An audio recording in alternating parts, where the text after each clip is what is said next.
నమస్తే, welcome to BCN news. ఈ రోజు వార్తలతో మీ ముందున్నది తేజస్విని. ముందుగా ముఖ్యాంశాలు. మంగళగిరిలోని శ్రీ లక్ష్మీ నరసింహస్వామి ఆలయంలో లోకేష్ దంపతుల ప్రత్యేక పూజలు. పూర్ణ కుంభంతో స్వాగతం పలికిన ఆలయ అధికారులు. టీటీడీ చైర్మన్ పదవి ప్రచారంపై స్పందించిన నాగబాబు, ఏ పదవి ఆశించడం లేదని, తాను ఉన్నంత వరకు జనసేన పార్టీకి అండగా ఉంటానని స్పష్టం.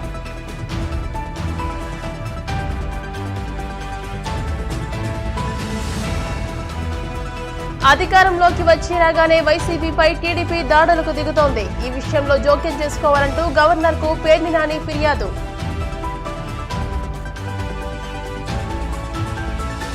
రాయలసీమ పరిసర ప్రాంతాల్లో విస్తరించి ఉన్న ఆవర్తనం, దీని ప్రభావంతో రాష్ట్రంలో పలుచోట్ల తేలికపాటి నుండి మోస్తరు వర్షాలు కురిసే అవకాశం.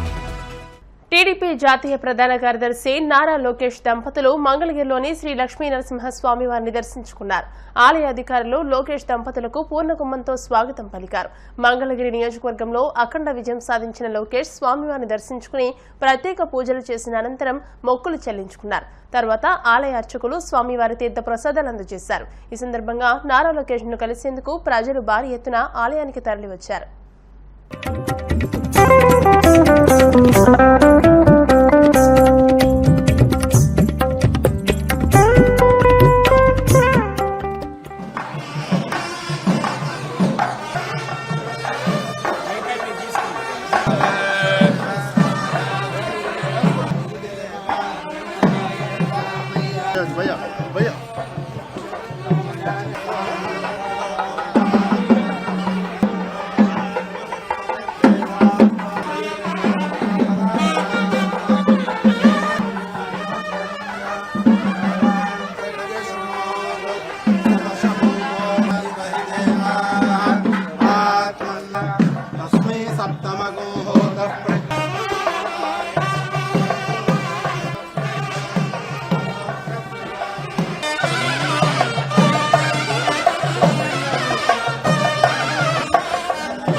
जुषानो हविषो हविषो हविषो जुषानो घृत प्रतीकः घृतयो निरेधि घृतांगमि गंजारमधमधजारगवियम्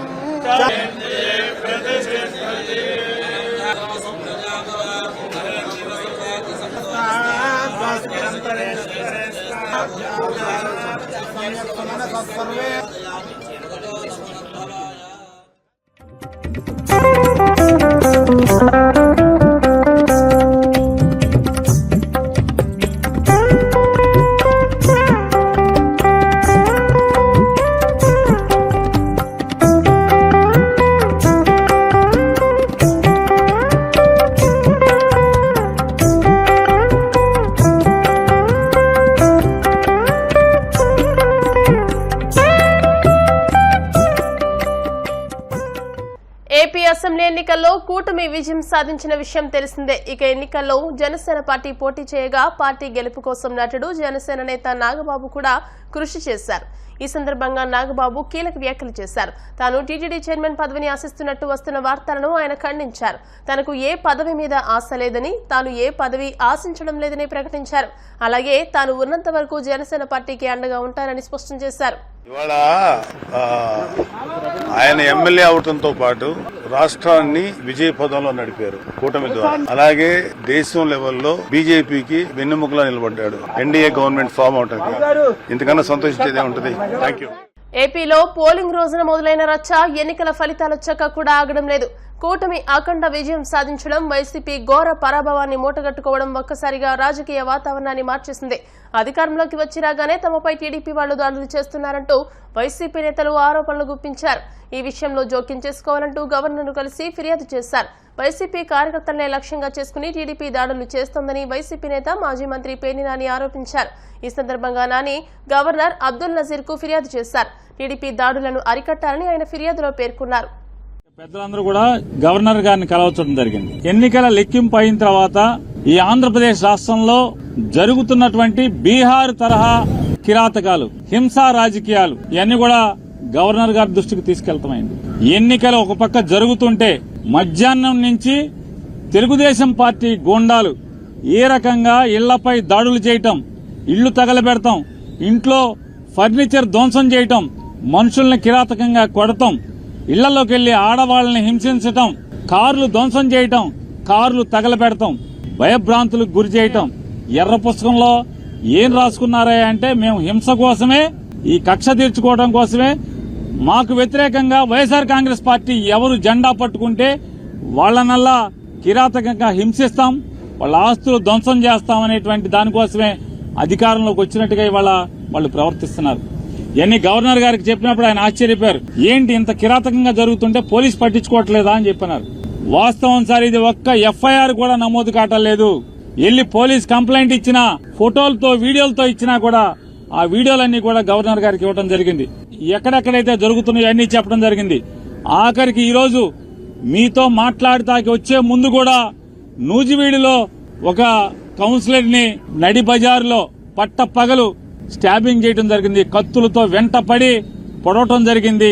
పోలీసు సాక్ష్యంగా ఆ పక్కన ఉన్నా కూడా పోలీసుల ముందే స్టాబింగ్ చేసిన, కత్తులతో పొడిచినా కూడా పోలీసులు ఆపిన పరిస్థితి లేదు. కనీసం కేసు పెట్టినటువంటి ఇంతవరకు కూడా దాఖలాలు కాలేదంటే గవర్నర్ గారు ఆశ్చర్యపోయి డీజీపీని పిలిపిస్తాను, ఇవన్నీ కూడా గట్టిగా విచారణ చేస్తాను మీరు అంటే మేము ఆయనకి వీడియోలతో సహా ఇవ్వడం జరిగింది, ఫోటోలతో సహా ఇవ్వడం జరిగింది. అవన్నీ కూడా ఆశ్చర్యపోయి అన్ని కూడా మేము ఫోన్లో కూడా కొన్ని చూపించాం. ఇంకా మా దగ్గర చాలా వీడియోలు ఉన్నాయండి అని చెప్తే అవన్నీ కూడా మా సెక్రటరీ గారికి పంపించండి, నేను చూస్తాను, వెంటనే యాక్షన్ తీసుకుంటాను. పోలీసు ఈ రకంగా కిరాతకం, ఈ రకంగా హింసా ప్రవృత్తి, ఈ రకంగా విధ్వంస ధోరణి అనేది చేస్తే ఇంక ప్రభుత్వం ఎలా ఉన్నట్టా లేనట్టా, ఇది డెమోక్రసీ కదా అని చెప్పి ఆయన చెప్పడం జరిగింది. ఆయన కూడా సోదాహరణంగా వివరించాం. ఎక్కడెక్కడ సంఘటనలు జరుగుతున్నాయో అన్ని వీడియోల్ని, ఫోటోల్ని అన్ని ప్రతిదీ కూడా ఆయనకి పంపిస్తామని చెప్పాం. ఖచ్చితంగా పంపించండి, నేను యాక్షన్ తీసుకుంటాను, కంట్రోల్ చేస్తానని చెప్పని చెప్పారు. ఆంధ్ర రాష్ట్ర ప్రజలకు కూడా తెలియజేస్తున్నాం. గవర్నర్ గారికి ఏది చెప్పామో మీకు కూడా అదే చేస్తున్నాం. 4వ తారీఖు మధ్యాహ్నం నుంచి ఏ రకంగా తెలుగుదేశం పార్టీ హింస ప్రవృత్తితో చెలరేగిపోతుందో, హింసను ఏ రకంగా ఈ ఆంధ్ర రాష్ట్రం మీద ప్రజ్వలింపజేస్తున్నారో, అంటే వాళ్ళు గెలిచింది ఈ రకంగా ధ్వంసకాండ కోసమా, ఈ రకంగా హింసాకాండ కోసమా ప్రజలు ఓటేసిందా చంద్రబాబు నాయుడు గారికి, కూటమికి అని చెప్పని మేము ప్రజల ద్వారా తెలుగుదేశం పార్టీని, కూటమి నాయకుల్ని హెచ్చరిస్తున్నాం. ఈ రకంగా మీరు ప్రోత్సహిస్తే ఈ సంస్కృతిని, బీహార్ సంస్కృతిని ఆంధ్ర రాష్ట్రంలో గనక మీరు బీజం నాటితే ఎల్లకాలం మీరేం ఉండరు కదా. అంటే ఈ రాష్ట్రానికి కొత్తగా ఏం సంస్కృతి తీసుకొస్తున్నారు మీరు? ఇది అందుకోసమే జగన్మోహన్ రెడ్డి గారు కూడా ఈ ఎక్కడెక్కడైతే రాష్ట్ర వ్యాప్తంగా 26 జిల్లాల్లో హింస ప్రజ్వలిల్లుతుందో, భీకరంగా దాడులు చేస్తున్నారో, ఈ దాడుల్ని ధ్వంసకాండ రచిస్తున్నారు, వీటన్నిటిని కూడా గట్టిగా నిలువరింపజేయడం కోసం వైఎస్ఆర్ కాంగ్రెస్ పార్టీ కార్యకర్తల మీద ఎక్కడైతే దాడులు జరుగుతున్నాయో వాళ్ళందరినీ కూడా రక్షించడం కోసం పోలీసులు ఎలాగో ప్రేక్షక పాత్ర పోషిస్తున్నారు. పైన చంద్రబాబు నాయుడు, కూటమి నాయకుల యొక్క ఒత్తిడి మేరకు పోలీసులు ఏ రకంగా నిర్వీర్యంగా తోలుబొమ్మల్లాగా చూస్తూ ఊరుకున్నారో, వీటన్నిటిని కూడా మేము కూడా మా కార్యకర్తలను కాపాడుకోవడం కోసం మాజీ మంత్రులతో, ఎమ్మెల్యేలతో, ఎమ్మెల్సీలతో వీళ్ళందరితో కూడా 26 జిల్లాల్లో కమిటీలు ఏర్పాటు చేయడం జరుగుతుంది. తెలుగుదేశం ఈ కూటమి నాయకులందరూ కూడా ధ్వంసరచన చేసి ధ్వంసం చేస్తున్నారో, హింసాకాండ చేస్తున్నారో అక్కడ వైఎస్ఆర్ కాంగ్రెస్ పార్టీని వెళ్లటం, వాళ్ళని పరామర్శించడం, అక్కడ వీడియోలు, ఫోటోలు మొత్తం తీసుకుని అక్కడ ఉన్న ఎస్పీని కలవటం, మీడియా ద్వారా ప్రపంచానికి తెలుగుదేశం పార్టీ కూటమి నాయకులందరూ కూడా ఎంత ధ్వంసం చేస్తున్నారో, హింస చేస్తున్నారో, మారణకాండ చేస్తున్నారో కాపాడుకునే దానికి, మా కార్యకర్తలకు అండగా ఉండేదానికి ఈ రోజు జగన్మోహన్ రెడ్డి గారు కమిటీలు వేశారు. ఆ కమిటీలన్నీ కూడా రేపటి నుంచి ఆ కార్యక్రమాల్లో ఎక్కడెక్కడైతే దాడులు జరిగినాయో, దాడులు జరిగిన వెంటనే సమాచారాన్ని అందుకు వెళ్తాం గాని రాష్ట్ర వ్యాప్తంగా ఉన్న 26 నియోజకవర్గాల్లోని వైఎస్ఆర్ కాంగ్రెస్ పార్టీ లీగల్ టీంలన్నీ కూడా యాక్టివేట్ చేయడం జరిగింది. ఎవరైతే రాజకీయ పార్టీ నాయకులతో పాటు వాళ్లు కూడా వెళ్తాం, కేసులు ఎక్కడెక్కడైతే కడతలేదో కేసులు చేసేదానికి కూడా ఎస్పీలను కలవటం, అలాగే ఆ వివరాలన్నీ కూడా గవర్నర్ గారికి తీసుకొచ్చి ఇచ్చేదానికి కూడా ఇవాళ మేము నిర్ణయం తీసుకోవడం జరిగింది. కూటమి నాయకుడైన చంద్రబాబు నాయుడు గారిని కూడా గట్టిగా మేము హెచ్చరిస్తున్నాం. ఈ బీహార్ సంస్కృతిని లేదా ఈ వేటాడే అధికారాన్ని అడ్డం పెట్టుకుని ఈ వేటాడేటువంటి, ధ్వంసం చేసేటువంటి, ఆస్తులు తగలబెట్టేటువంటి లేదా మనుషుల్ని ప్రాణహాని చేసేటువంటి, నరికేటువంటి, కత్తులతో దాడులు చేసేటువంటి సంస్కృతిని ప్రారంభిస్తే ఖచ్చితంగా దీని పర్యవసానాలు అనుభవించాల్సి వస్తుంది భవిష్యత్తులో అని కూడా చంద్రబాబు నాయుడు గారికి హెచ్చరిక చేస్తూ నైరుతి రుతుపవనాలు మధ్య అరేబియా సముద్రంలోని మిగిలిన భాగాలు, కర్ణాటకలోని మిగిలిన భాగాలు, దక్షిణ మహారాష్ట్ర, తెలంగాణ, ఉత్తరాంధ్ర మరికొన్ని ప్రాంతాల్లో మరింత ముందుకు సాగడానికి పరిస్థితులు అనుకూలంగా ఉన్నాయని విపత్తుల సంస్థ వెల్లడించింది. రాయలసీమ పరిసర ప్రాంతాల్లో ఆవర్తనం విస్తరించి ఉందన్నారు. శుక్రవారం ప్రకాశం, నెల్లూరు, కర్నూలు, నంద్యాల, అనంతపురం, శ్రీ సత్యసాయి, వైఎస్ఆర్, అన్నమయ్య, చిత్తూరు, తిరుపతి జిల్లాల్లో అక్కడక్కడ పిడుగులతో కూడిన తేలికపాటి నుండి మోస్తరు వర్షాలు కురిసే అవకాశం ఉందని వాతావరణ శాఖ తెలియజేసింది. పార్వతీపురం, మన్యం, అల్లూరి సీతారామరాజు, కాకినాడ, కోనసీమ, తూర్పుగోదావరి, పశ్చిమ గోదావరి, కృష్ణా, బాపట్ల, పల్నాడు జిల్లాల్లో అక్కడక్కడ పిడుగులతో కూడిన తేలికపాటి వర్షాలు కురిసే అవకాశం ఉందని వెల్లడించింది. 14 నెలల తమ హయాంలో సర్పవరం శ్రీ రాజ్యలక్ష్మి సమేత భావనారాయణ స్వామివారి ఆలయాన్ని పెద్ద ఎత్తున అభివృద్ది చేశామని, ఎన్నికల్లో వైసీపీ ఓటమి చెందిన నేపథ్యంలో తాను ఆలయ చైర్మన్ పదవికి రాజీనామా చేస్తున్నట్టు పుల్ల నారాయణరావు తెలిపారు. కాకినాడ రూరల్ మండలం సర్పవరం గ్రామంలో వేంచేసి ఉన్న శ్రీ రాజ్యలక్ష్మి సమేత భావనారాయణ స్వామివారి ఆలయంలో ఆలయ పాలకవర్గం మీడియా సమావేశం నిర్వహించింది. ఈ సందర్భంగా ఆలయ చైర్మన్ పుల్ల నారాయణరావు పాలకవర్గం తమ పదవులకు రాజీనామా చేసి ఆలయ ఈవో భీమశంకరంకు రాజీనామా పత్రాన్ని అందజేశారు. ఆ పార్టీ ఓటమి చెందిన కారణంగా ఈ రోజు నేను మరియు మా ట్రస్ట్ బోర్డు సభ్యులందరూ కలిసి మేము మా బాధ్యతను తప్పుకుంటూ ఈవో గారికి మా రాజీనామా లెటర్ ఇలా సమర్పించడం జరిగిందండి. భావనాస్వామి గారి దయతో 2023 జనవరి 22వ తేదీన నేను చైర్మన్ గా, మిగతా వారి సభ్యులుగా ప్రమాణ స్వీకారం చేయడం జరిగింది. మాజీ మంత్రివర్యులు శ్రీ కురసాల కన్నబాబు గారు గ్రామస్తులందరూ సూచన మేరకు అన్ని పార్టీలు ఏకమై మా కమిటీని నిర్ణయించిన మేరకు కన్నబాబు గారు మా కమిటీని నియమించారు. నన్ను చైర్మన్గా నియమించారు. గౌరవ శాసనసభ్యుల వారికి నేను ఎప్పటికీ రుణపడి ఉంటాను. Thank you Kannababu sir. మేము ప్రమాణ స్వీకారం చేసిన రోజు నుంచి ప్రతి ఆదివారం సుమారు 1500 మందికి అన్నప్రసాద వితరణ చేయడం జరిగింది. గ్రామ నాయకుల సహకారంతో ప్రతి ఆదివారం అన్నదానం చేశాం. మేము వచ్చేటప్పటికి స్వామివారి సంవత్సరాదాయం 39 లక్షల రూపాయలుగా ఉంది. 2024 మార్చి 31వ తేదీ నాటికి 83 లక్షల రూపాయల ఆదాయంగా నమోదైంది. ఇంత గొప్పగా ఆదాయం సమకూర్చినందుకు అందరికీ కూడా మనస్ఫూర్తిగా ధన్యవాదాలు తెలియజేసుకుంటున్నాం. దేవస్థానం సంబంధించి 2 ఎకరాల పొలంలో గోశాల నిమిత్తం ఒక చెరువు తవ్వడం జరిగింది. అది కూడా మా ట్రస్ట్ బోర్డు హయాంలో అయినందుకు మేము గర్వపడుతున్నాం. నెక్స్ట్ స్టెప్ తర్వాత మనం నిత్యాన్నదానం పెడదామని అనుకున్నాం. ఆ నిత్యాన్నదానానికి ఉపయోగపడే విధంగా సర్పవరం బిల్డర్స్ అసోసియేషన్ వారి ఆధ్వర్యంలో, జోకా సత్యబాబు గారి ఆధ్వర్యంలో సుమారు 3,50,000 రూపాయలతో ఆలయానికి అనువైపు ఒక అన్నదాన షెడ్ నిర్మించడం జరిగింది. ముఖ్య విషయం ఏంటంటే స్వామివారి ఆలయానికి చెందిన ఆస్తులు అన్యాక్రాంతమైన విషయాన్ని గుర్తించి మా కమిటీ వచ్చిన తర్వాత ఆ ఆస్తుల పరిరక్షణకి నడుం బిగించి మేము 2 ఆస్తుల్ని దేవస్థానం ప్రాపర్టీస్లోకి ఎక్కించడం జరిగింది.